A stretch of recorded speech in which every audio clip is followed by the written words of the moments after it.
शंभु महादेवा शंभु शंभु शंभु महादेव हर शंभु शंभु शंभु महादेवा शंभु शंभु शंभु महादेव हर शंभु शंभु। नमः शिवाय ओम नमः शिवाय।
विश्वनाथ महाराज की जय।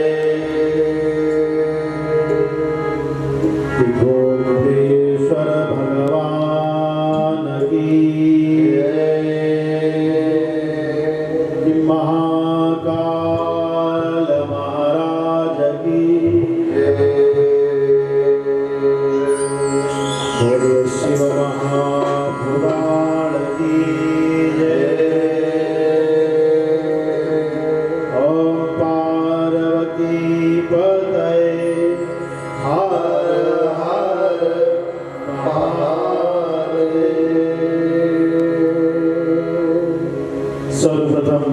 व्यासपीठ पर उपस्थित समस्त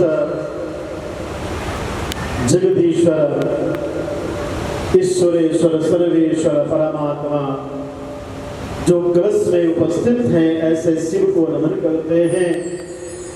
33 कोटि देवता जो इस कथा में आमंत्रित हैं वे सब जो यहाँ उपस्थित हैं उनके चरणों में साष्टांग प्रणाम करते हुए गोकुलेश्वर बाबा महाराज के चरणों की वंदना करते हुए प्रणाम करते हुए आप सब जो लोग यहाँ उपस्थित हैं उन सब के चरणों में नमन करते हुए मैं भगवान शिव को साक्षी मान करके आप सबको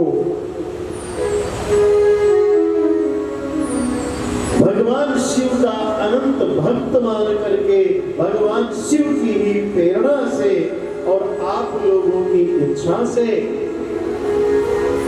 नंदिकेश्वर महाराज की कृपा से और सावन के इस पवित्र माह में हम सब लोग जो वैदिक परमात्मा शिव हैं जो सनातन परमात्मा शिव हैं ऐसे शिव का चरित्र सुनने के लिए उपस्थित हुए।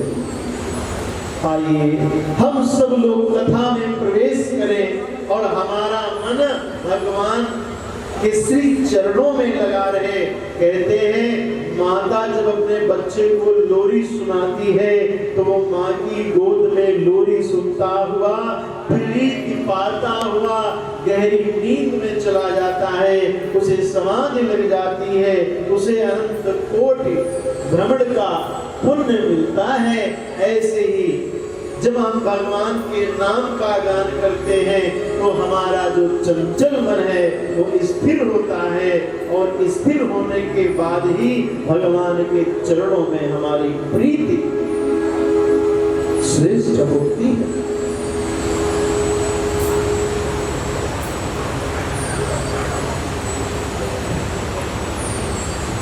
कि हर हर महादेव शिव शंभो काशी विश्वनाथ गंगे। हर हर महादेव शिव शंभो काशी विश्वनाथ गंगे। हर हर महादेव शिव शंभो काशी विश्वनाथ गंगे। हर हर महादेव शिव शंभो काशी विश्वनाथ गंगे। शिव शंभो काशी विश्वनाथ गंगे। हर हर महादेव शिव शंभो काशी विश्वनाथ गंगे। हर हर महादेव शिव शंभो काशी विश्वनाथ गंगे। हर हर महादेव शिव शंभो काशी विश्वनाथ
शंकर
संहिताओं में कहाँ किस चीज का वर्णन है। यह कथा धर्म अर्थ काम और मोक्ष को देने वाली। देखिए, नारायण की भक्ति सिर्फ आपको मोक्ष देती है। क्या देती है? माता की भक्ति आपको क्या देती है? मोक्ष देती है। मगर यदि आप भगवान शिव और भवानी का, गणेश का और कार्तिकेय का यजन पूजन भजन करते हैं, शिवालय में दर्शन करते हैं, तो शास्त्र सम्मत बात ये है कि भगवान शिव भोग, योग और मोक्ष सब देते हैं। क्योंकि भगवान शंकर ऐसे हैं जो कभी भी किसी प्रकार से अपने भक्तों का अहित नहीं चाहते। वो अपने भक्तों का गुण और दोष नहीं देखते। भगवान शिव की इस शिव पुराण को किससे सुनना चाहिए और क्यों सुनना चाहिए?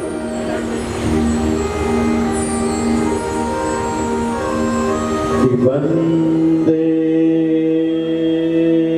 बोधमयं नित्यं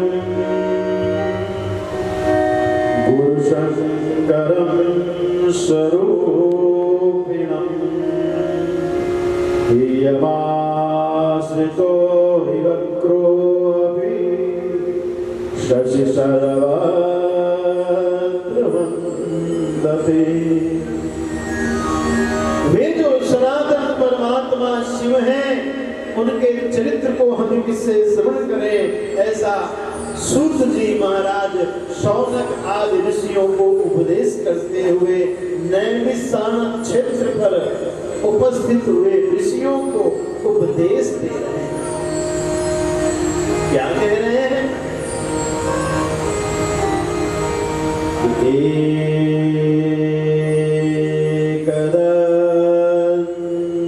शूर्पकर्णं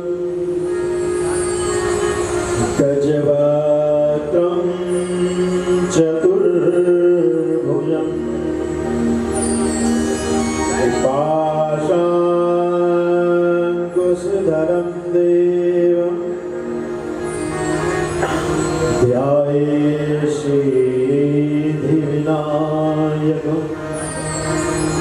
सूत जी महाराज को उपदेश देते हुए कहते हैं, मैं भगवान शिव का ध्यान करते हुए आप लोगों को भगवान शिव के विषय में कहता हूं।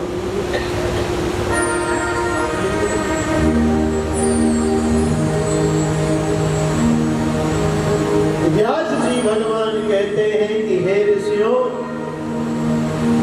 जिसने शैव परंपरा से भगवान शिव के भक्त ऋषि मुनि से आकाशम तारकम लिंगे पाताले हाटके सुरे मृतलोकम महाकालम सर्वलिंगम नमस्ते। ऐसा कहने वाला, करने वाला, और जिसने साक्षात शिव ने जिसको अपने विषय में ज्ञान दिया है, ऐसे ऋषि परंपरा से, ऐसे धर्म परंपरा से उत्पन्न संत के मुख से, ऐसे ब्राह्मण के मुख से, जो शैव परंपरा का जानने वाला हो, जिसने शैव परंपरा से दीक्षा ली हो, ऐसे ही भक्त के मुख से भगवान शिव की कथा सुननी। आजकल तो एक चलन चल गया है। क्या चलन चल गया है?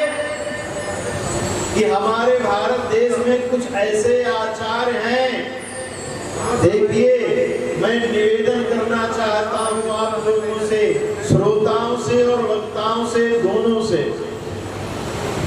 जैसे हमारे इष्ट भगवान शिव हैं, हम शैव परंपरा के आचार्य हैं, हमने शैव परंपरा से दीक्षा प्राप्त की है और पिछले 18-20 वर्षों से सिर्फ शिव पुराण ही हम कहते आए।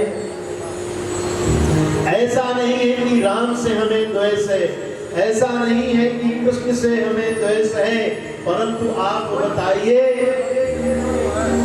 यदि एलोपैथिक का डॉक्टर है तो आप क्या उससे होम्योपैथिक की दवा लेंगे? बताइए, लेंगे? और यदि कोई होम्योपैथिक का डॉक्टर है तो क्या आप आयुर्वेद की दवा उससे लेंगे? इसी तरह हमारी सनातन परंपरा में जो शाक्त, शैव और वैष्णव ये जो मार्ग हैं इसीलिए बनाए गए हैं कि जिस परंपरा का जो आचार्य है आप उसी से उस कथा को श्रवण करें। आजकल मैं क्या देख रहा हूँ, बड़े बड़े महामंडलेश्वर, बड़े बड़े आचार्य जो भागवताचार्य हैं, जो भागवत कहते थे, जिन्होंने भगवान कृष्ण को अपना पति माना, भगवान कृष्ण को अपना सब कुछ माना, वो लोग भी अब शिव पुराण लेकर के गली गली बांटने लगे हैं। और उससे नुकसान क्या होता है? क्योंकि उन्होंने शिव तत्व की का दीक्षा ही नहीं ग्रहण किया है। और जब दीक्षा नहीं लिया है तो यदि आपको वो शिक्षा देंगे तो वो शिव की शिक्षा आपको नष्ट करने वाली होगी, ना कि आपका कल्याण करने वाली। वैष्णवाचार्य लोग सोचते हैं कि चलो भागवत हमने साल भर करी, अब चलो हम शिव महापुराण कर लें। करो, अच्छी बात है, परंतु जब उपदेश दूसरे को दो तो जिस मार्ग के आचार्य हो उस पीठ का सम्मान करो, अपने गुरु के दिए हुए मंत्र का सम्मान करो। अभी हम यहाँ बैठ करके शिव ब्रह्म है ये उपदेश करेंगे, हमारे हृदय में शिव बसते हैं। यदि आप हमसे कहें कि आपको हम धन दे दें, चलिए आप दूसरी कथा कर दें, तो नहीं। गुरु ने कहा शिवो ब्रह्मा, ब्रह्म जो है वो शिव है, आदि कारण शिव है, तो हम उनका त्याग कैसे करें?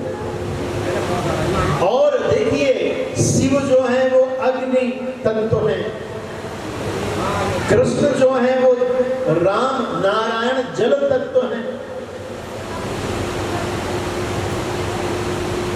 माता रानी पृथ्वी तत्व है। इसीलिए ज्योतिर्लिंग कहते हैं और पृथ्वी को हम माता कहते हैं। शास्त्रों में कहते हैं पृथ्वी साक्षात पार्वती है, जो अपने बच्चों को अपनी छाती से लगा कर रखती है। बच्चे चाहे लात मारे, चाहे इस पृथ्वी का दोहन करें, परंतु पृथ्वी कभी अपने बच्चों का त्याग नहीं करती। और देखिए, भगवान शिव माता भवानी से कभी भिन्न नहीं है। इसलिए आपने हमेशा ये सुना होगा स्वयं भू ज्योतिर्लिंग। क्या सुना? क्या सुना आप लोगों ने? स्वयं भू ज्योतिर। कभी आपने सुना स्वयं भू विष्णुलिंग? क्यों नहीं सुना? क्योंकि पृथ्वी में अगर स्वयं भू शिवलिंग उत्पन्न होता है, पृथ्वी माता पार्वती का अंग है। इसी प्रकार से भगवान शिव का जो ज्योतिर्पुंज है वो पृथ्वी पर ही उत्पन्न होता है और पृथ्वी के भीतर से प्रकट हो जाता है। तभी हम लोग कहते हैं कि यह ज्योतिर्लिंग है, स्वयं भू ज्योतिर्लिंग है। तो कथा के माध्यम से भक्तों से निवेदन है कि जो वैष्णवाचार्य हैं, देखिए, जो व्यास पीठ पे बैठे हैं उनका भी धर्म है कि वो गलत ना करें। और जो आप लोग सुन रहे हो तो आपको भी पता होना चाहिए, जैसे बाहर आजकल बोर्ड लगा होता है इंग्लिश मीडियम, और अंदर जाओ तो बच्चे पढ़ रहे हैं हिंदी मीडियम, बड़े गली मोहल्ले में खुल गए इंग्लिश मीडियम। और प्रबंधक को भी अंग्रेजी नहीं आती, मंकी की स्पेलिंग नहीं, एप्पल की स्पेलिंग नहीं, खोल ले इंग्लिश मीडियम। ऐसे मुझे अपने जीवन में बहुत मिले। मैंने कहा आपका कौन सा विद्यालय? बोले ये। तो हमने जब कहा अच्छा आपने कहाँ से शिक्षा? अरे नहीं महाराज जी, हम तो गाँव में ही पढ़े हैं। तो भैया जब तुम गाँव में ही पढ़े हो तो ये अंग्रेजी काहे पढ़ा रहे हो? इस तरीके से जिसने जिस मार्ग से, जिस गुरु परंपरा से दीक्षा प्राप्त की हो, उसी आचार्य से आप शिव महापुराण सुनिए।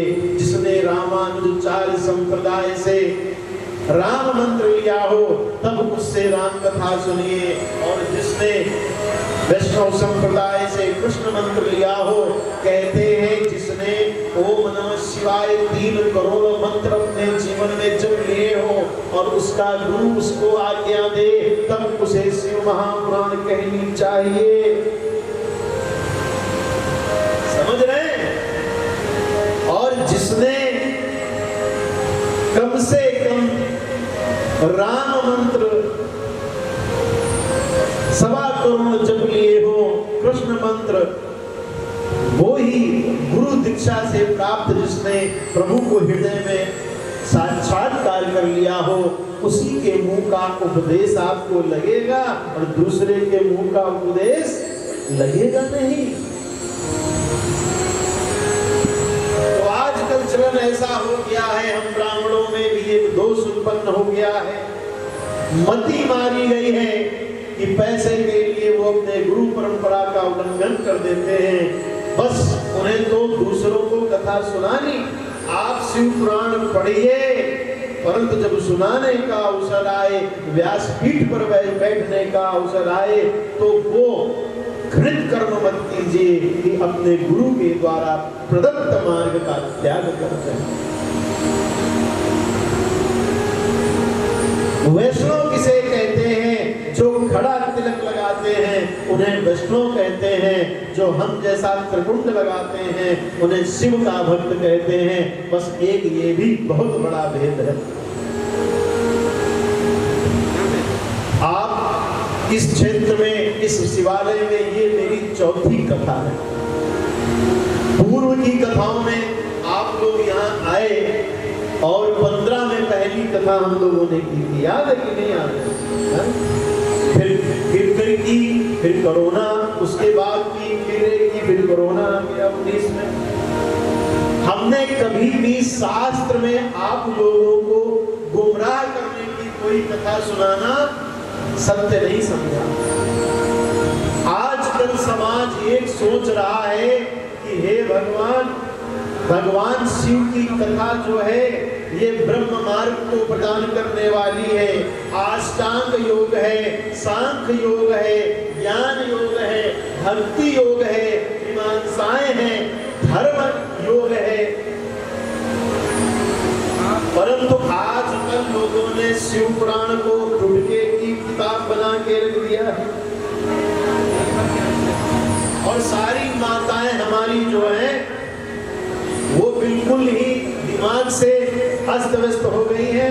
हमसे फोन करके पूछती कुछ हमारी शिष्या कि महाराज जी हमने फलाना व्रत करना है, हमें ये कर पहली बात जान लीजिए, यदि आप भगवान शिव का कोई टुटका करते हैं और जब तक आपने उनकी दीक्षा प्राप्त नहीं की है, जब तक आपने स्कूल में एडमिशन नहीं लिया है, तब तक आपको कोई भी कक्षा 5 का, 6 का, 10 का रिजल्ट मिलेगा नहीं मिलेगा? मिलेगा? शांत रहिए, बैठिए, बैठिए, क्या बोलिए मत।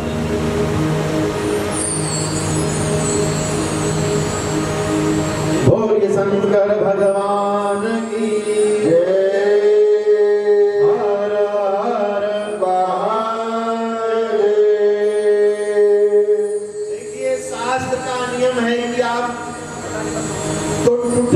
देखिए माताओं, एक दिन गणेश जी के मैं मंदिर गया, बुधवार का दिन था, कम से कम 5 किलो मूंग की दाल उनके पैर पे पड़ी थी, पता है आपको? अब शाम का समय था तो वहां सफाई हो रही थी, तो ऐसे उन लोगों ने दाल चढ़ाई थी कि वो सब नाली में चली गई। तो मालिन ने कहा कि महाराज यहाँ बृहस्पतिवार को इतनी गंदगी लोग कर देते हैं, मूंग की दाल चढ़ा के। देखिए, वास्तव में सभी प्रकार के टुटके जो है गाय से संबंधित है, ना कि किसी विशेष मूर्ति से संबंधित है। आपको बुधवार का उपाय करना है तो गणेश जी का नाम लेकर के हरी दाल गाय को खिला दीजिए। बृहस्पतिवार है, पीली दाल गाय को खिला दीजिए। शनिवार है, शनि के निमित्त खिला दीजिए। और मैं बता दूं, नवग्रह के अलावा कोई चीज ना तुमको रुलाती है और ना तुमको हंसाती है, ना तुमको दुख देती है और ना तुमको सुख देती है। और नवग्रह उसके सदैव कंट्रोल रहते हैं।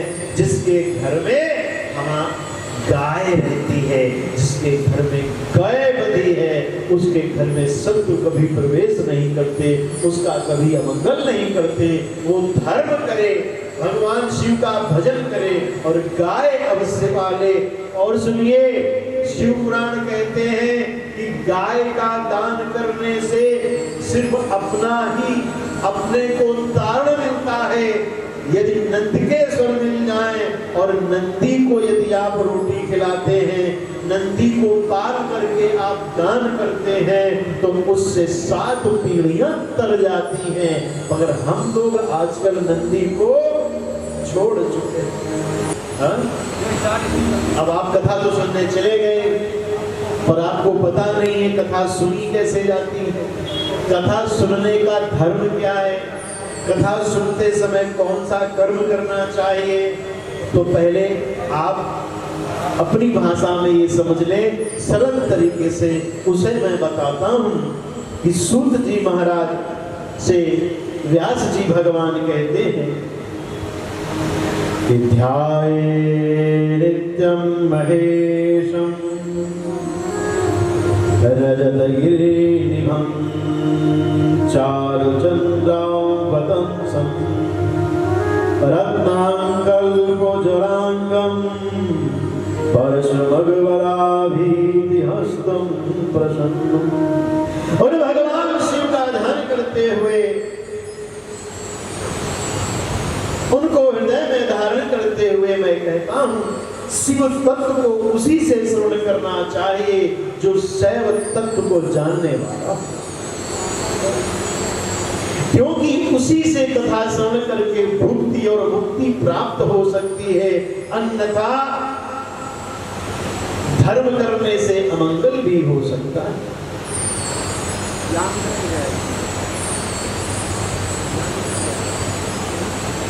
व्यास जी भगवान ने कहा, भगवान शिव की जब कथा सुने तो मस्तक पर पुरुषों को चाहिए भस्म धारण करें। आज यहाँ भस्म नहीं आई क्या पंडाल में?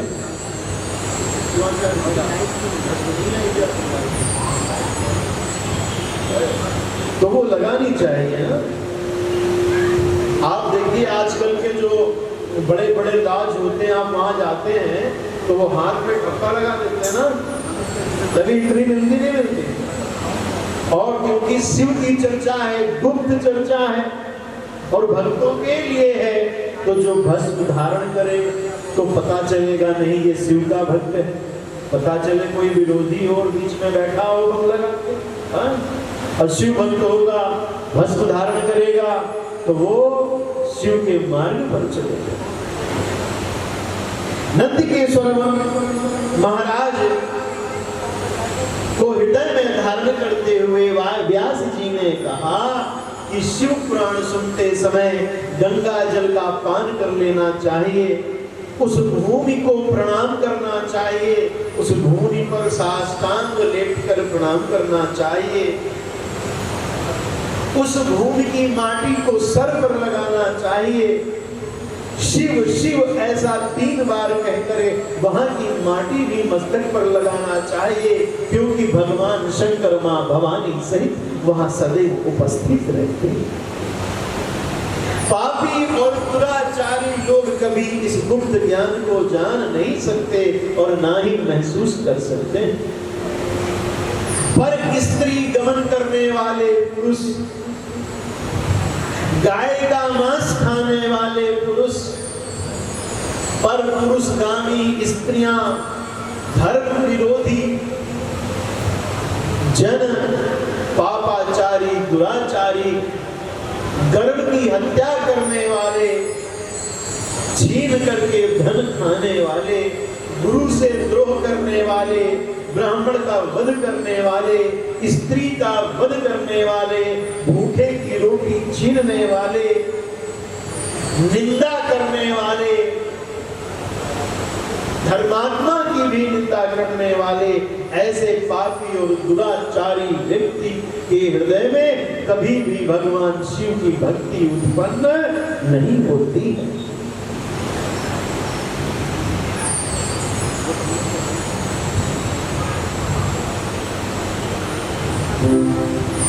व्यास जी भगवान कहते हैं कि हे ऋषियों, यदि आप भगवान शिव की भक्ति करना चाहते हैं तो सबसे पहले आपको शिव तत्व के लिए शिव पुराण का श्रवण करना चाहिए।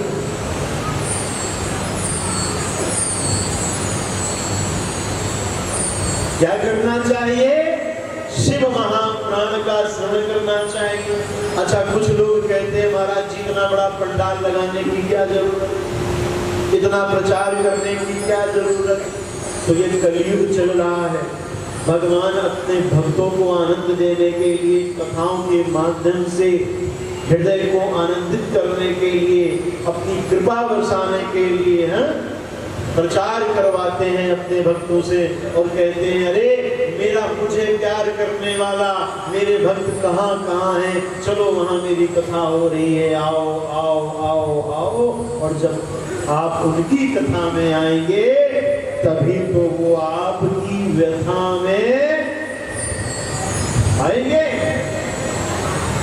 इसलिए व्यास जी भगवान कहते हैं अनंत कोटि उन भगवान की कृपा प्राप्त करके मनुष्य जन्म जन्मांतर के पापों से मुक्त हो जाता है। जो शिव शिव कह करके अपना खाट छोड़ता है, जो शिव शिव कह करके भोजन को प्राप्त करता है, जो अन्नपूर्णा का ध्यान करके, माता जगत जननी का ध्यान करके अन्न का सेवन करता है, अन्न को दान करता है, ऐसे मनुष्य का कभी भी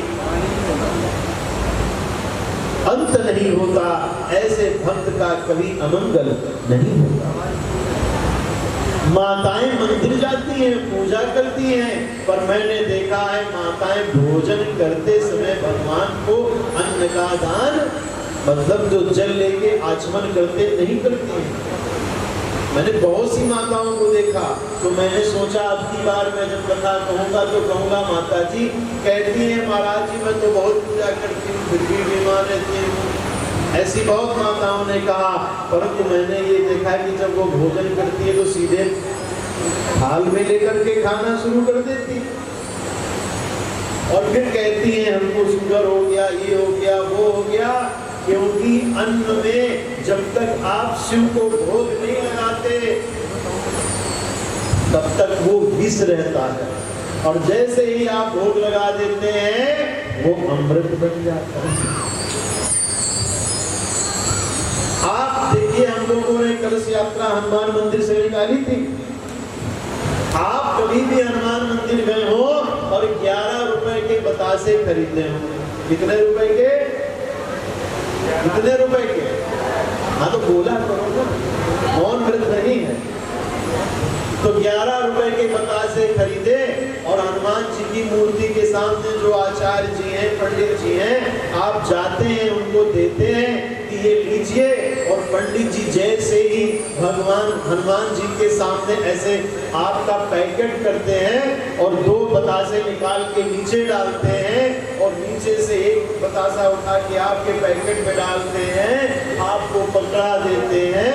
आप जब बाहर सीढ़ी से उतरते हैं उसके बाद एक बतासा लेते हैं और मुंह में रखते हैं, तो देखिए उस बतासे का स्वाद बदल जाता है। बदल जाता है कि नहीं बदल जाता है? बदल जाता है, अनुभव है।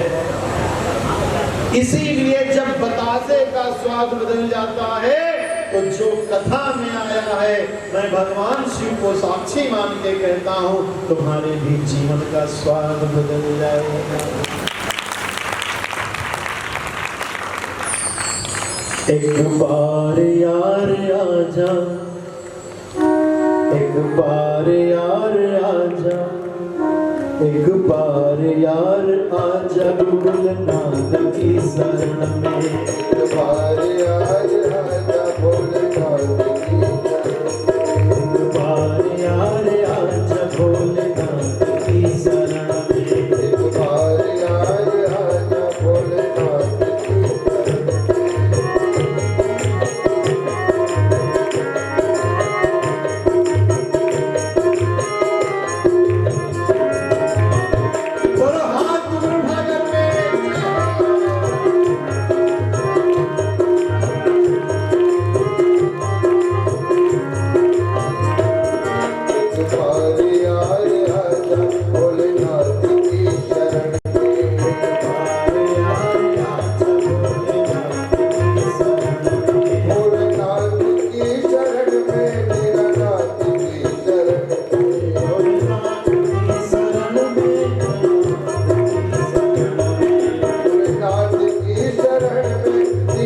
भोलेनाथ की शरण में भोलेनाथ की शरण में दीनानाथ की शरण में एक बार यार आजा भोलेनाथ की शरण में बार यार आज भोलेनाथ की शरण में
विश्वनाथ भगवान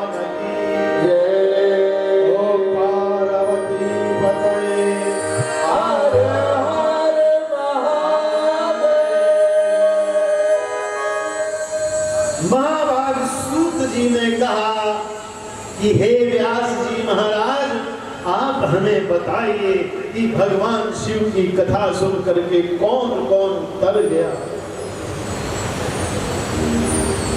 व्यास जी कहने लगे, भगवान शिव का भक्त तरता नहीं है, भगवान शिव का भक्त तो तार देता है। भगवान शिव का भक्त तो अनंत जन्म जन्मांतर तक भगवान शिव की कृपा से शिवलोक में निवास करने वाला होता है, शिवत्व को जानने वाला होता है।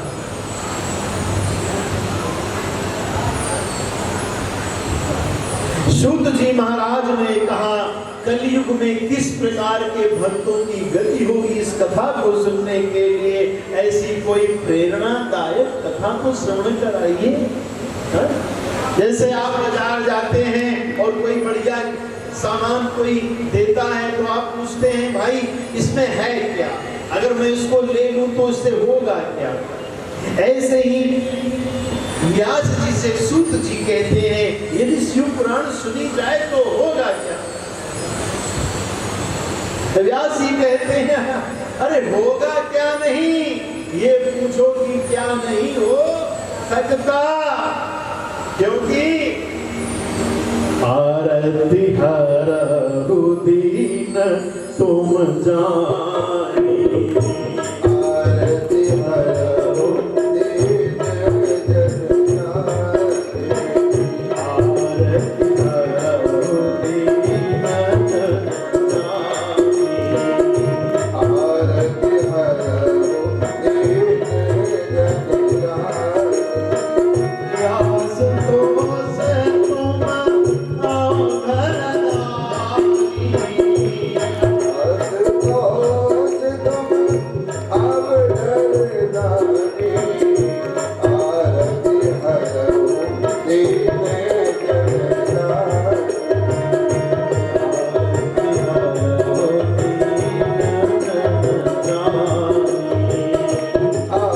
आशुतोष तुम अब डरदानी, आशुतोष तुम अब आरती हरहु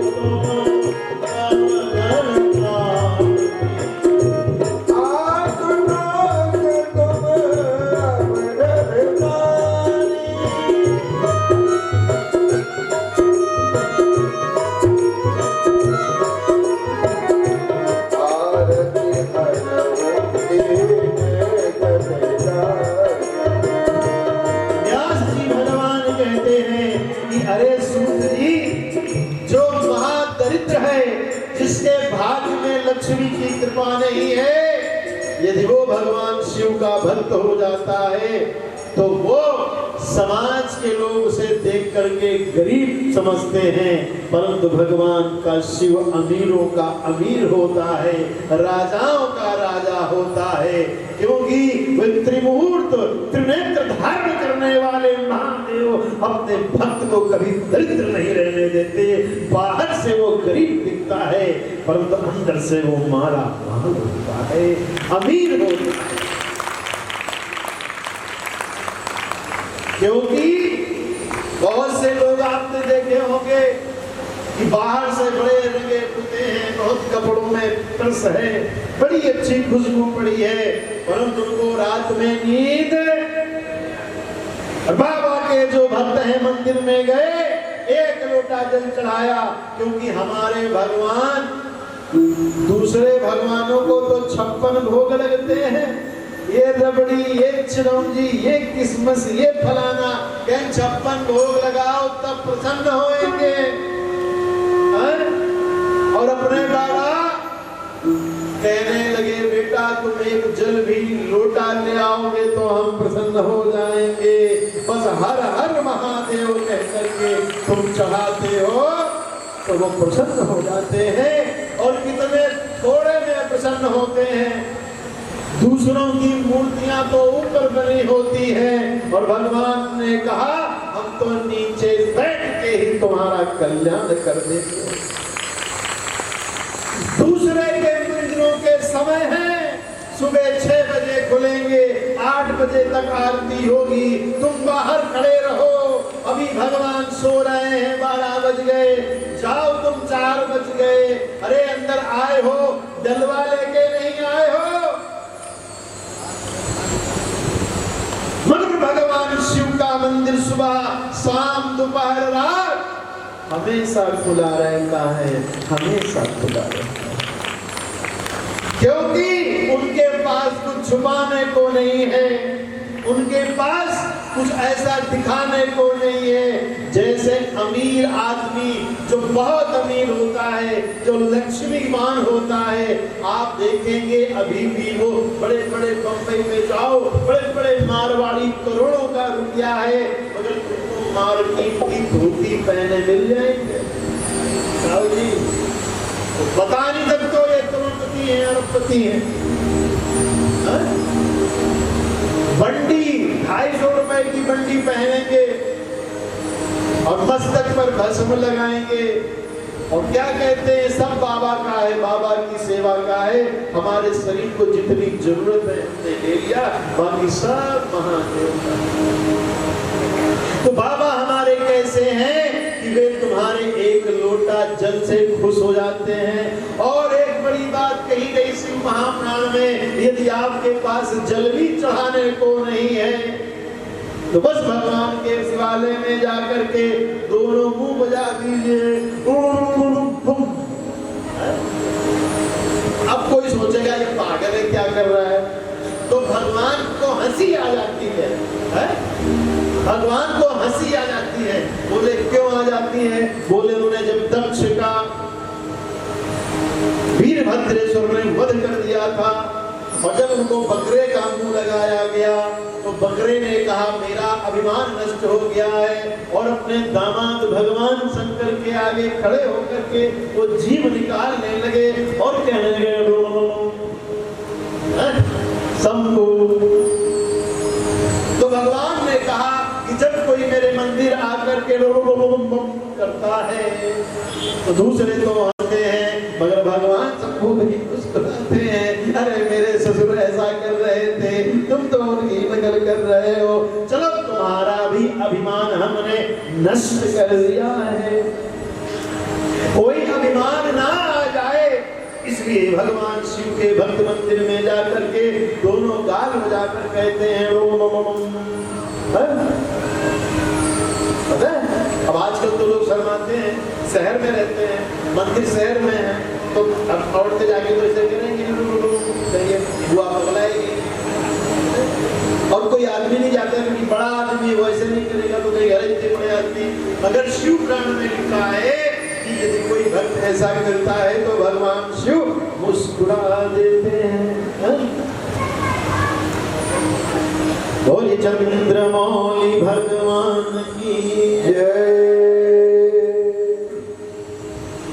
इसके बाद व्यास जी भगवान ने कहा मैं तुमसे सत्य सत्य कहता हूँ, जैसे दूध में नींबू पड़ जाए तो दूध फट जाता है और उसका पनीर बन जाता है, ऐसे ही भगवान शिव के भक्त के हृदय में जब शिव पुराण उतर जाती है तो उसका पाप फट जाता है और वो पुण्य बन जाता है। ऐसी भगवान शिव की दिव्य कथा है, समझे? जिनको समझ में आई ताली बजाई और जिन्होंने नहीं समझ में आई और समझ में क्या कह गए प्रभु जी, तो मैं ही कह रहा था कि जैसे दूध में नींबू निचोड़ा तो पनीर बन जाता है, ऐसे ही शिव महापुराण जब हृदय में उतरती है तो पाप फट जाता है और वो पुण्य बन जाता है। लोग कहते हैं महाराज जी ऐसा कैसे हो सकता है, आप पाप करेंगे और उसके बाद भगवान आपको माफ कर देंगे। हमने कहा आप चाहे जितनी बड़ी गलती करें, माँ कभी भी बाप कभी भी नहीं चाहता है हमारे बच्चे को सजा हो जाए। आपका बेटा कत्ल करे, चोरी करे, कुछ भी करे, परंतु जब आपको पता चलता है मेरे बच्चे से गलती हुई है तो आप क्या कहते हैं? अरे भगवान अब की दाएं मांग रहे हो, लाला तुमका यो ना करे चाहिए, बच्चा पुलिस के सामने स्वीकार ना करे हो, वकील साहब का हाथ रहा है, कुछ कहो तो नहीं, हाँ? बचा रहे हो कि नहीं? तो जब हमारे सृष्टि के माता पिता हैं तो क्यों नहीं बचा लेंगे? क्योंकि भवहु में विसकई त्रिपुरारी चंद्रमौली महामौली रुद्र अवतार अनंत चंद्रमधारण सत्यम परमधीमहि परमात्मा शिव जब अनंत कोटि के रक्षक हैं तो तुम्हारी रक्षा क्यों नहीं कर सकते? बोले चंद्रमौली भगवान की जय। हर हर महादेव। महासूत जी से कहा व्यास जी भगवान ने कि तुम चिंता मत करो, मैं तुम्हें एक ब्राह्मण का चरित्र सुनाता हूँ, इतिहास सुनाता हूँ, जिसने भगवान शिव की कथा अनिच्छा से सुन ली। कैसे सुन ली? अनिच्छा से। कैसे सुन ली? घर में जब नहीं बोलना है तब भी बोल निकल पड़ता है, परंतु जब कथा स्थल पर आते हैं और गुरुजी पूछते हैं बताओ तो वो नहीं बोलता है। कैसे? व्यास जी भगवान ने कहा कि अनिच्छा पूर्वक जिसने भगवान शिव की कथा सुन ली, ऐसे एक ब्राह्मण के चरित्र को मैं तुमसे कहता हूं, उसका भी कल्याण हुआ जिसने अनिच्छा से सुना। अब बताइए कैसे? ऐसे कि यदि आप बिना इच्छा के भी जहर खा लोगे तो मर जाओगे। देखिए बहुत कीमती बात है, समझने की बात है। कैसे? बोले जैसे बिना इच्छा के कोई तुमको जहर खिला दे तो मर जाओगे, ऐसे ही बिना इच्छा के भी यदि आप शिव की शरण में आ जाते हो, कथा सुन लेते हो, तो आपका पाप मर जाएगा, नष्ट हो जाएगा। परंतु व्यास जी कहते हैं बस 3 चीजें होनी चाहिए। क्या? निर्मल मन जन सो मोहि पावा, निर्मल मन जन सो मोहि पावा, मोहि कपट चल चितन भावा, मोहि कपट चल चितन भावा, निर्मल मन जन सो मोहि पावा, निर्मल मन जन सो मोहि पावा, कपट चल चितन भावा। मोहि कपट चल चितन भावा। अब इसमें एक बात आती है, ऐसा नहीं है कि तुमने सोचा कि चलो शिव पुराण सुन ली है, अब पिछले वाले पाप तो पुण्य में बदल गए होंगे, तो चलो कल से हम फिर एक नया पाप करें। तो शिव पुराण कहती है, उसमें व्यास जी कह रहे हैं कि नंदिकेश्वर केदार खंड की शिला में बैठ करके ऋषियों से कह रहे हैं पाप क्या है, पुण्य क्या है। जब तक आपको ज्ञान नहीं था तब तक आपने जो पाप पुण्य किए भगवान शिव की कथा सुन की नष्ट हो गए, और उसके बाद अगर आप पाप करोगे तो फिर दंड, क्योंकि अब आपका एडमिशन स्कूल में हो गया, आपकी पढ़ाई हो रही है, और जब पढ़ाई हो रही है फिर आप अगर गलत लिखेंगे तो क्या होगा? दंड मिलेगा। हाँ? तो क्या है? पुराने सभी रोग दोग नष्ट हो जाए, जीवन अनंत हो जाए, नित्य हो जाए, या सोच करके जो शिव की कृपा मिलती है उसको हृदय में धारण करके जो आनंद होता है उसी से हमें सद्गति की प्राप्ति होती है। बोलिए चंद्रमौली भगवान की जय। देखिए आनंद नहीं आ रहा है, जैसे घर में दुरानी जिठानी लड़ती उतनी तेज बोलो। बोलो चंद्रमौली भगवान की हर हर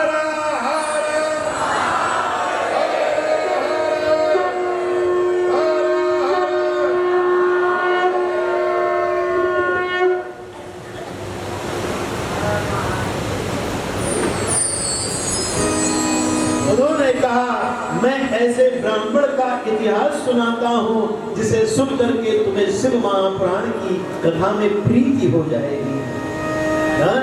कैसे हो जाएगी? कि काम क्रोध मद लोभ निरंतर जाके हृदय बसे। जिसके हृदय में काम क्रोध मद लोभ सब स्थिर रहता है उसको कभी भी शिव की कृपा प्राप्त होती है। शिव शरणम शिव शरणम शिव शरणम शिव शिव शरणम शिव शरणम शिव शरणम शिव शरणम शिव शिव शरणम शिव शरणम शिव शरणम शिव शरणम शिव शिव शरणम शिव शरणम शिव शरणम शिव शरणम शिव शिव शरणम प्रभु शरणम प्रभु शरणम प्रभु शरणम प्रभु प्रभु शरणम प्रभु शरणम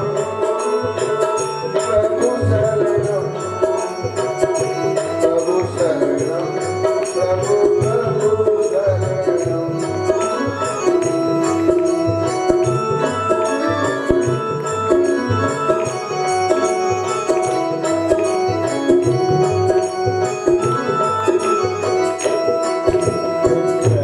शरणम प्रभु शरणम प्रभु शरणम प्रभु प्रभु शरणम प्रभु शरणम प्रभु शरणम प्रभु शरणम प्रभु प्रभु शरणम शिव शरणम शिव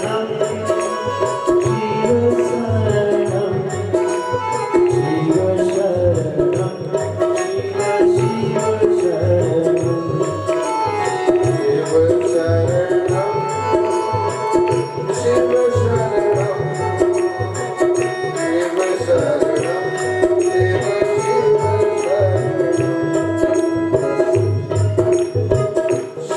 शिव शरणम शिव शिव शरणम शिव शरणम शिव शरणम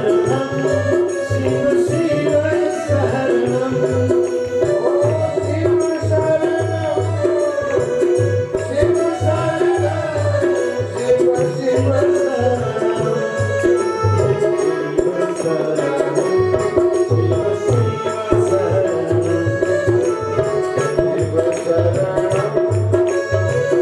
शरणम शिव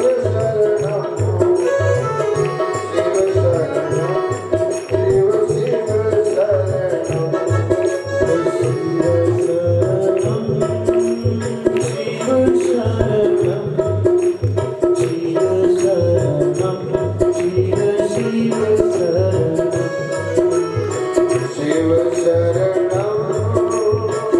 शिव शरणम शिव शरणम शिव शिव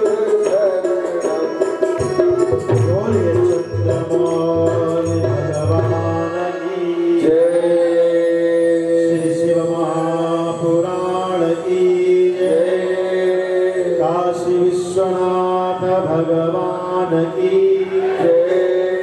ओम पार्वती पतये हर हर महादेव।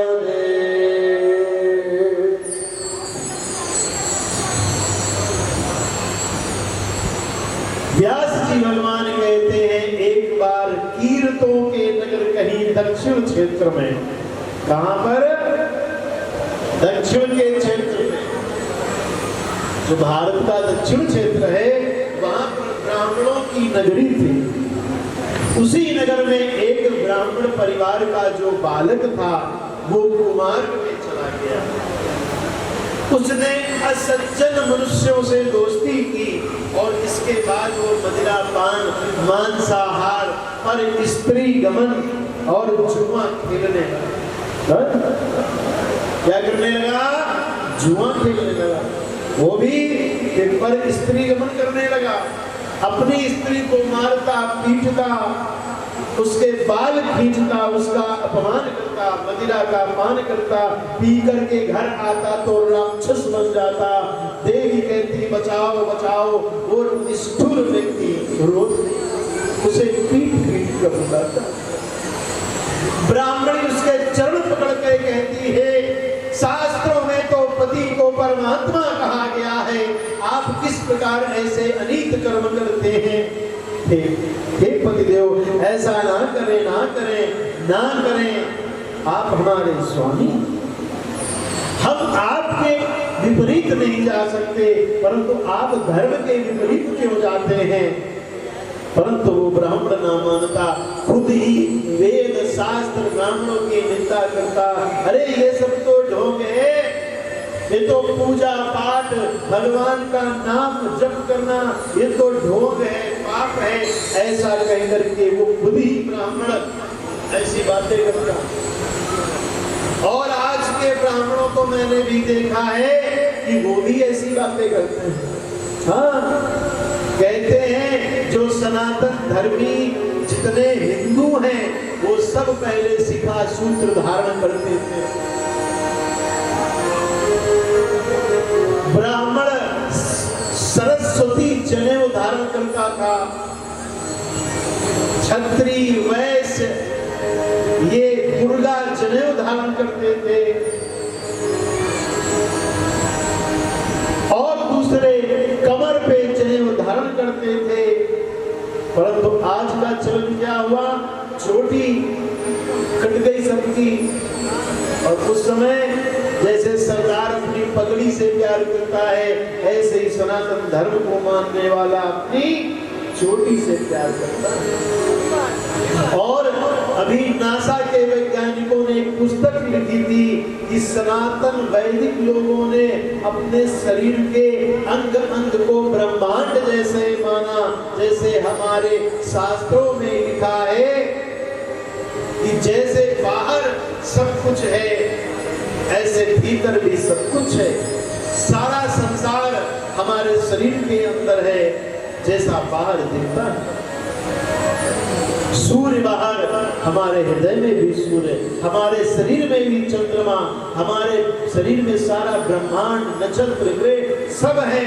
और उन वैज्ञानिकों ने शोध की कि किस स्थान को छूने से ब्रह्म तेज उत्पन्न होता है, किस स्थान को स्पर्श करने से आज्ञा चक्र उत्पन्न होता है, और नाभि में स्पर्श करने से हमारी कौन सी इंद्रियां डेवलपमेंट होती हैं, ये सब हमारे ऋषियों ने जाना।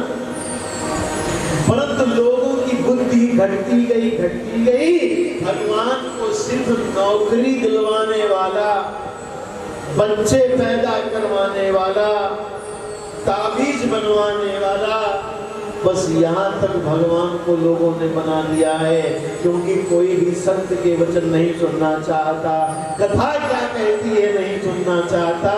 अरे पंडित जी बता रहे हैं कि 5 नींबू, 5 इलायची, 5 कटहल अगर अपनी ससुराल में त्रयोदशी के दिन शंकर भगवान का नाम लेके फेंक आओगे तो ससुर सारी संपत्ति तुम्हारे नाम लिख देगा।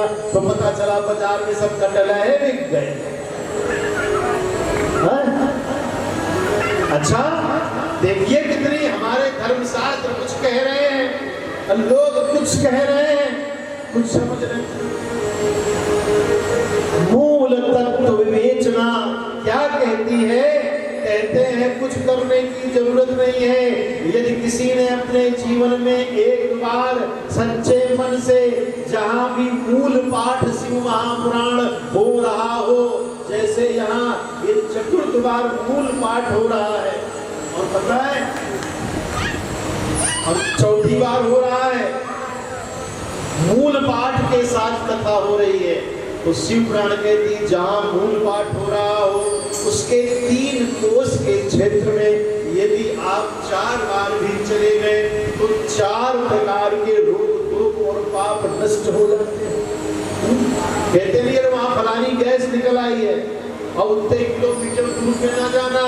क्यों जी कहते ना कि वहां न जाओ, वहां पे गैस रिस रही है, अगर गैस की चपेट में आ गए तो राम नाम सत्य हो जाएगा। और यहाँ शंकर भगवान की कृपा रिस रही है और इस क्षेत्र में यदि आ गए तो तुम्हारा हर हर महादेव हो जाएगा। जोर से बोलो हर हर महादेव। तो इस प्रकार से उन्होंने कहा वो ब्राह्मण जो था वो मंदिर की मूर्तियां चुरा लेता, उन्हें बेच देता, घंटे चुरा लेता, शराब पी जाता। अब कुछ लोग सोच रहे होंगे कि महाराज जी हम वो पी ले, मगर कहा बताइए हम आपका धर्म बता रहे हो, हम छोड़ तो कहीं भी ना 90% वाले तो होंगे। मगर भगवान क्या कहते हैं, मैंने तो अपने जीवन में कई प्रकार के लोग देखे हैं और भगवान से मैं कभी कभी सोचता हूँ तुम्हारी लीला बड़ी अजीब है। कुछ तो मैंने अपने जीवन में देखे जो लौंग नहीं खाते, इलायची नहीं खाते, लहसुन नहीं खाते, प्याज नहीं खाते, शराब नहीं पीते, मगर ऐसे भी लोग मिले हैं वो जो आदमी का खून पी लेते हैं। तब मैं कभी कभी सोचता हूँ भगवान ये कौन सी लीला है तुम्हारी। तो भगवान कहते हैं वो बेचारे गम के मारे हैं, जब हमारे पास आएंगे तो हम उनकी बीवी भी छुड़ा देंगे, उनके दिल को ठीक कर देंगे, मगर जिनके हृदय में कपट है वो माया के नशे में है, पाप के नशे में है। तो ये नशा तो वो नहीं करते, मगर दूसरे का अपमान कैसे हो जाए, कैसे दूसरे की दुर्गति हो जाए, ऐसा भी सोचते हैं। इसीलिए भगवान श्री कृष्ण ने कहा है सत्यम प्रजातमा इति गुणा प्राकृष्टम भवा निबंधन्ति महाबाहो दे देनम। किसमें नियंत्रित है, कोई तमोगुणी है, कोई रजोगुणी है, कोई सतोगुणी है, परंतु हमारे भगवान शंकर निर्गुणी है। तुम उन पे कुछ भी चढ़ा दो उसका असर उन पे नहीं होता है। कोई बंदूरा उनके पूछा नहीं पूछा, वेद मंत्र उसने भी काटे, सारा तो दुख हो क्या है। भगवान शिव का जीवन तो ऐसा है कि बेचारे वीरान में पड़े, जंगल में पड़े, किसके लिए? तुम्हारे लिए तपस्या कर रहे हैं, तुम्हारे लिए कि संसार नष्ट ना हो जाए। विश्व को गले में धारण करके हिमालय पर बैठे हैं तुम्हारे लिए।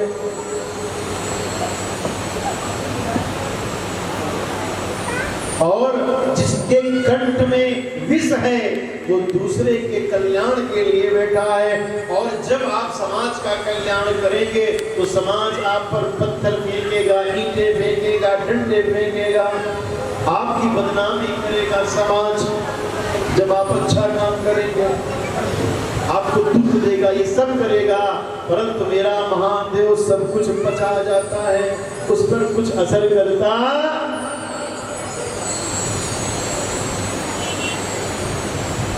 बोल चंद्रमौली भगवान की उचित स्थान में व्यक्ति वो जो ब्राह्मण था अपने अनुकूल स्थान पाता तो वहां जाकर के वो पाप कर्म करता और पाप कर्म करने के बाद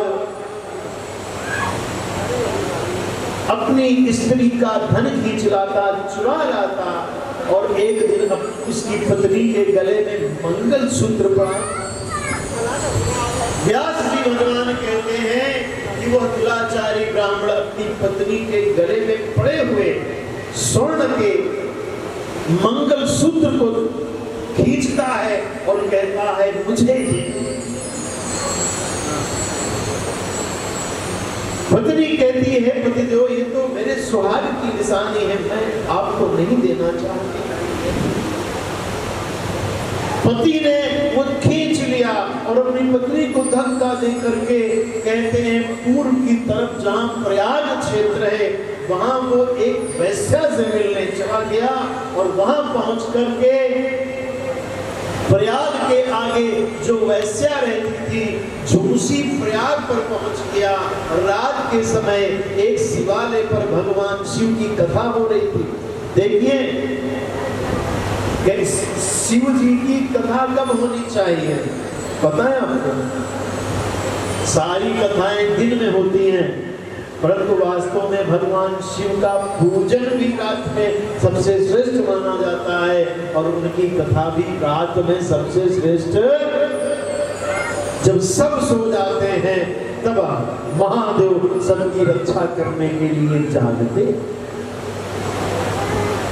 और जब कोई रात में उनकी कथा कहता और सुनता है तो भगवान अत्यधिक प्रसन्न होते हैं। और यदि सावन का महीना हो तो सारे देवता शिवालय में भ्रमण करने सभी संत हृदय आए हैं और वे सब लोग जब शिव तत्व की यह कृपा बरसेगी और जब वे सब सुनेंगे भगवान शिव भी अति प्रसन्न होंगे और सारा संसार आनंदित होगा, सारा संसार आनंदित होगा।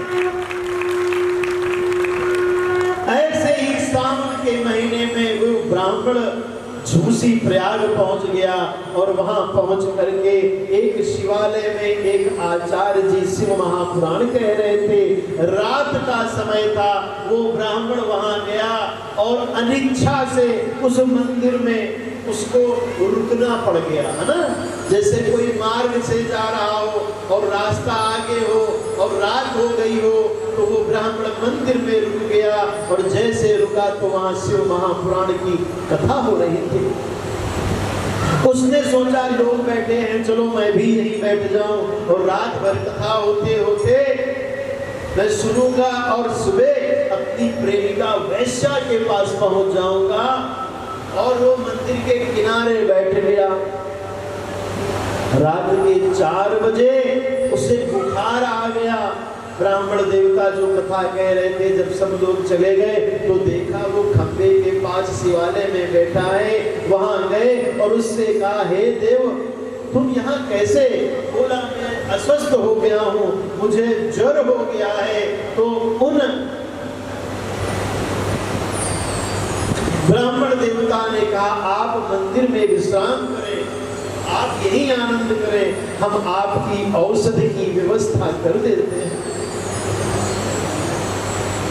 बड़े भाव से बड़े प्यार से ब्राह्मण ने उनकी सेवा की, उनकी दवा की व्यवस्था की और वो बीमार होते चले गए, बीमार होते चले गए। वो ब्राह्मण बीमार होता चला गया जो झूसी प्रयाग आया था। 11 दिवसीय रुद्र की कथा हो रही थी।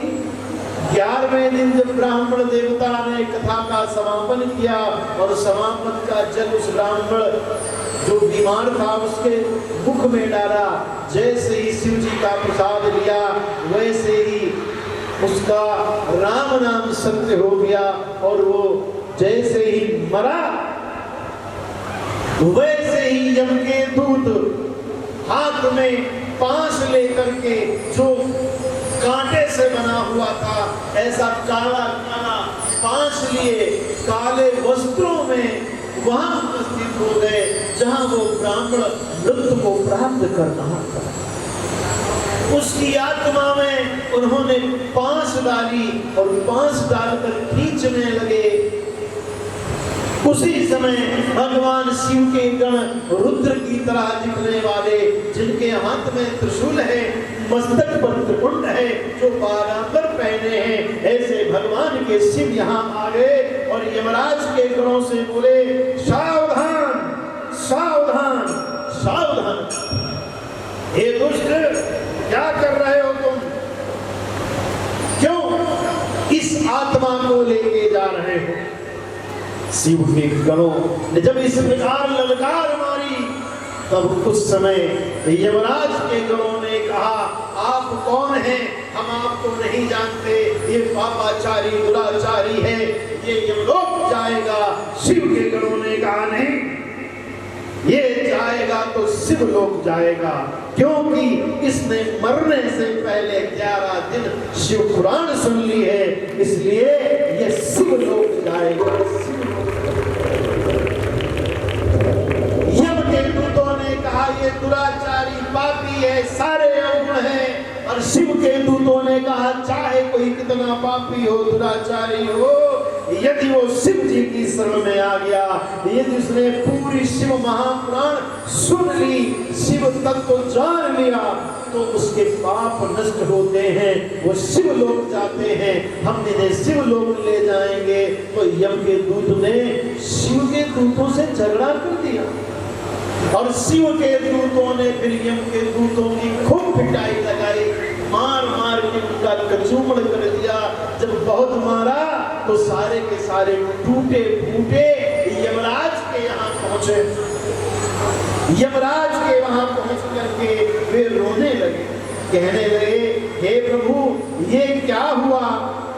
किस कारण? वो कौन थे जिन्होंने हमें मारा, हमारी पिटाई करी? आप बताइए। यमराज अपने सिंहासन से खड़े हो गए और क्या कहने लगे? प्रातः स्मरामि भवभीतिहरं सुरेशं गंगाधरं प्रखवानाम्बिकेशं खडवांगधांगवरदा भयहस्तमिषं संसार रोग हरमौषधं तुदयं। वे जो संसार के रोग का नाश करने वाले हैं, संसार के लिए औषधि स्वरूप है, ऐसे परमात्मा के विषय में तुम क्या कहते हो?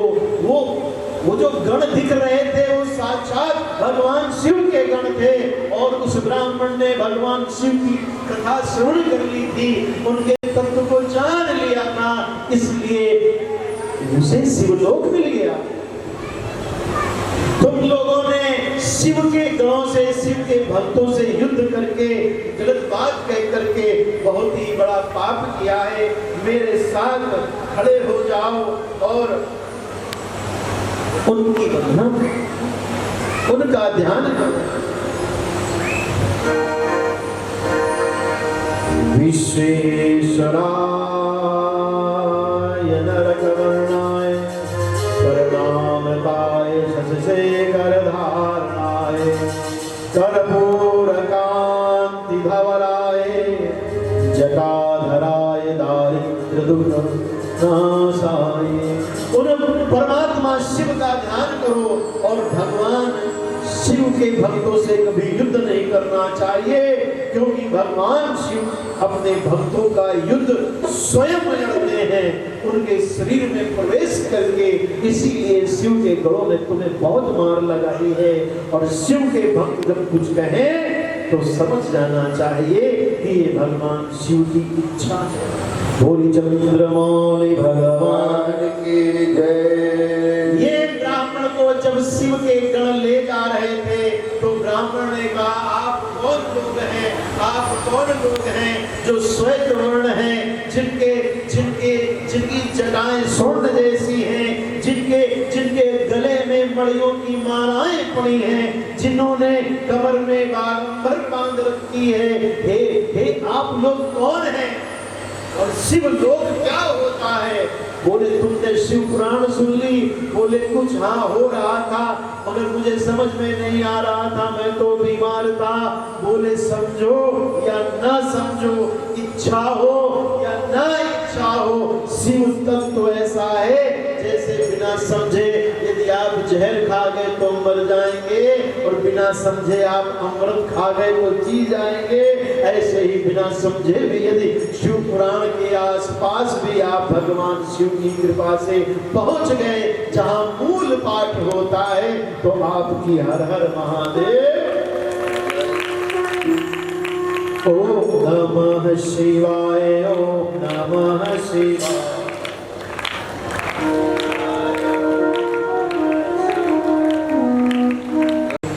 तो ये बताओ 4 बजे कथा का समय हो, इसके लिए हाथ उठाओ। 4 बजे, अच्छा 5 बजे हो, इसके लिए हाथ उठाओ। देखिए 5 बजे के लिए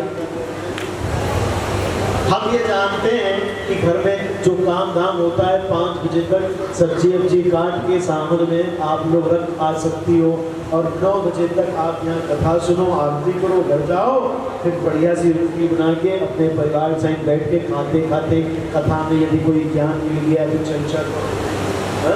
फिर सोते सोते हर हर महादेव, हमने जो कथा सुनाई है सपने में आएगी, आए व्यासपीठ थे, महाराज जी क्या कह रहे थे, क्या बताया था, फिर अपनी सहेलियों को बताना सुबह फोन करके कि आना भाई हमारी कथा हो रही है। तो हमारा मानना है 5 बजे से 9 बजे तक एक अच्छा समय है, जिसमें शहर के लोग भी आ सकते हैं, नौकरी करने वाले भी आ सकते हैं। और सच पूछो तो हमारी तो अपने जीवन में कई बार इच्छा हुई कि मैं रात में 10 बजे कथा प्रारंभ करूं और सुबह 4 बजे तक सुनाऊं। और मेरे जीवन में ऐसा हुआ, मैं 2-4 बार ऐसी कथाओं में गया कि जहाँ पे लोगों ने 2-2 बजे तक कथा सुनी, और लोगों ने कहा महाराज लोग जाग क्यों नहीं रहे। हमने कहा कि बाबा का जादू है, सर चढ़ कर बोलेगा।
अगर मैंने कथा सुनानी और प्रारंभ की तो कथा बहुत लंबी हो जाएगी, इसलिए कुछ लोगों की इच्छा है कि आज यही जो महाराज जी पहला दिन है, क्योंकि बहुत सी मंच में अव्यवस्थाएं हैं, कल सब और ठीक हो जाएंगी। तो आप लोगों से निवेदन है, आप लोग अपने पड़ोस की माताओं बहनों से कहें, देखो एक बात जान लीजिए, और मैं भगवान शिव की तरफ से कह रहा हूँ, जितने लोग आज इस कथा में आए हैं, पहले दिन बैठे हैं, ये भगवान के सबसे खास रिश्तेदारों में से हैं।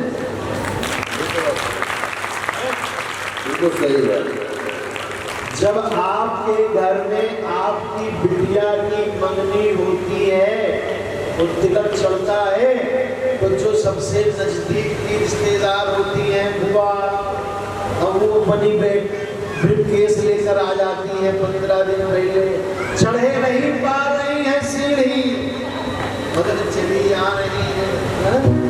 अरे मौसी रिश्तेदारों, सबसे खास रिश्तेदारों, भगवान शिव से कह रहे हैं इनके विशेष कृपा होनी चाहिए, क्योंकि आज प्रथम दिन मेरे खास रिश्तेदार हैं। और देखो एक बात हम बताएं,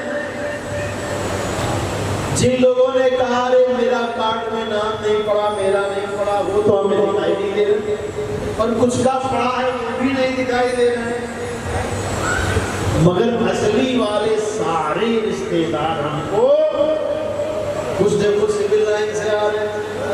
हमारे राजेश त्रिपाठी देखो कह रहे थे हमारी साली भी आएंगी, हमारी भाभी भी आएंगी। वकील साहब के सारे रिश्तेदार कथाओं में, क्योंकि ये शिव जी के रिश्तेदार प्रथम दिन तो सब। और देखिए भगवान ने किस सावन में कथा कराने के लिए श्रीमती संतोष साहू जी को चुना। और बिना, एक दिन हम बैठे थे भगवान शिव की तस्वीर के सामने, गोकुल बाबा का पोर्ट्रेट मेरे पास है, तो हमने कहा बताइए 19 में कथा की और फिर कोरोना लगा दिया, गोकुल बाबा में कथा ही नहीं करा रहे हो, क्या बात है। तो ऐसे ही दूसरे 5वें 6वें दिन ये प्रकट हो गई, कि गुरु जी कथा होनी है, कहाँ होनी, यहाँ होनी, वहाँ होनी। वहाँ होते होते बाबा ने कहा है ना वहाँ जाओ ना वहाँ जाओ, सीधे यहाँ आओ।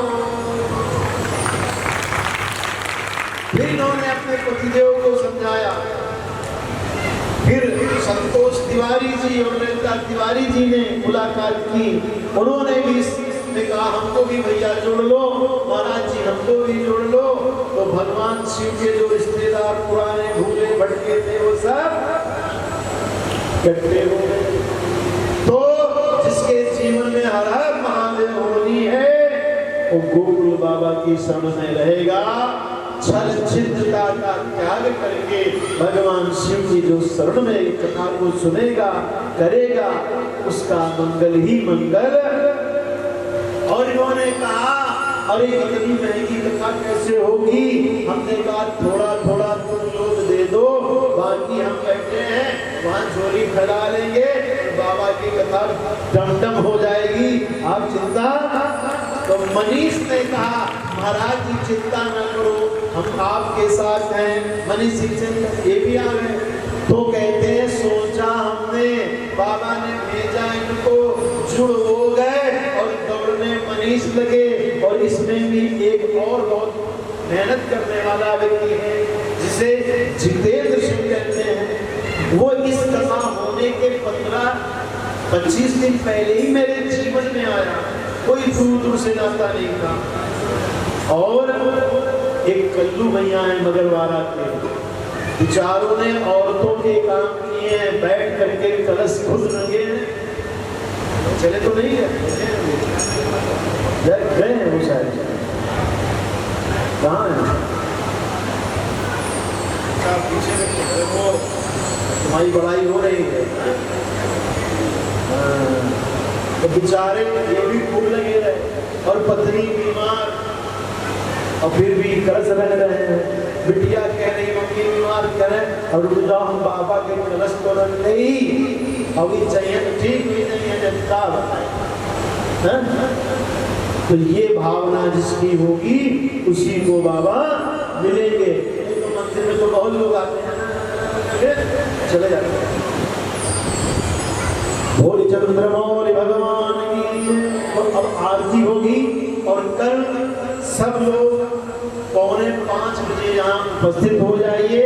और 5 बजे से कथा 9 बजे तक चलेगी और नृत्य के कार्यक्रम मनीष जी आपको बताते रहेंगे। बोले चंद्रमौली भगवान की। और पहली बार हनुमान मंदिर से कलश यात्रा निकली, वो भी इतनी दिव्य निकली कि कुछ कहिए नहीं। सब लोग तो सोच रहे थे पता नहीं कितनी भीड़ होगी ना, मगर कहाँ कहाँ के लोग आ गए पता है। कानपुर से लोगों ने फोन किया था कलश उठाने के लिए, ऐसे 30-35 लोग जो हम लोगों के जिले के ही नहीं थे। 5 जोड़े लखनऊ से आए थे और 30-35 लोग कानपुर से आए थे, बाकी सब लोग यहाँ के थे। कह रहे थे कि इतना बड़ा रेला हो गया, 40-50 कारें, 30-50 मोटरसाइकिलें और इतनी माताएं, गिनती नहीं हो रही थी कि ये 1000 है 2000 है कितनी है।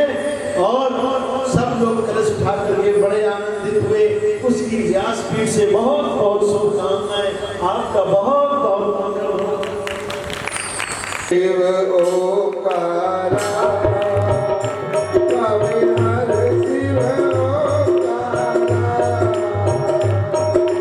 ब्रह्मा